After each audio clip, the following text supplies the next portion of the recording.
This is like you're in an old town. People lived in tents, or in cars, or in anything they could call home. Times were hard.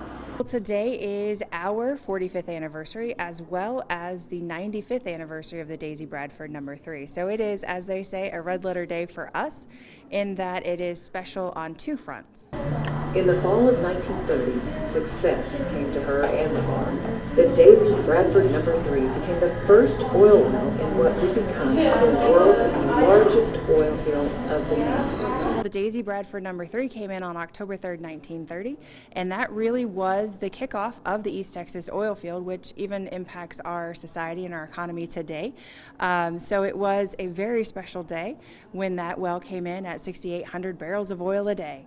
Everybody realized that there was, in fact, oil in this part of East Texas, and because of that, in the late 1970s, the Placid Oil Company came to Kilgore College and wanted to build something in honor of the independent oil men and women who lived and were affected by that.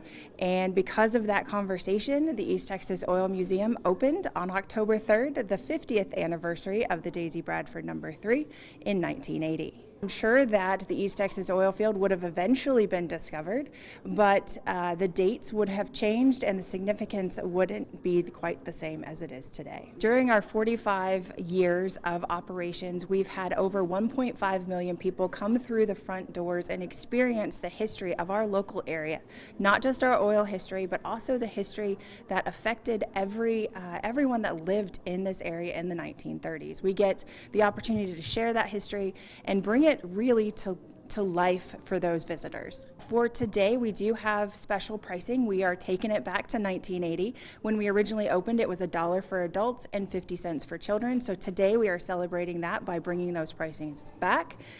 And we also have our special exhibit, which really talks about not only the Daisy Bradford and how the oil field started, but it also talks about the museum itself.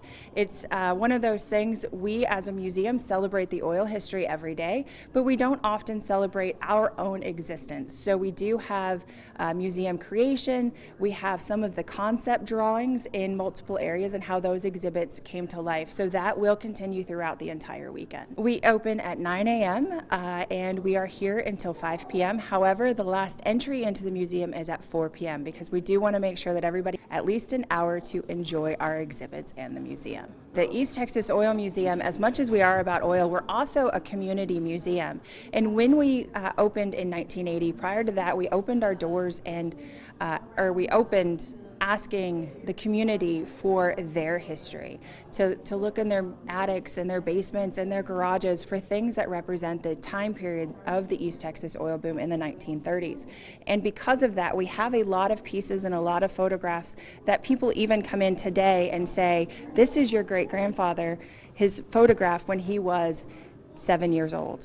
And to hear those stories of the people that still have that connection to the museum is really a blessing for me to hear and to understand how it's not just a museum about a long time ago, some things happened. It's about our community's history. We're open Monday through Saturday, 9 a.m. to 5 p.m., last entry at 4 p.m. We'd love to have people come out, even if it's not this weekend, to enjoy the museum and to learn a little bit about our East Texas history.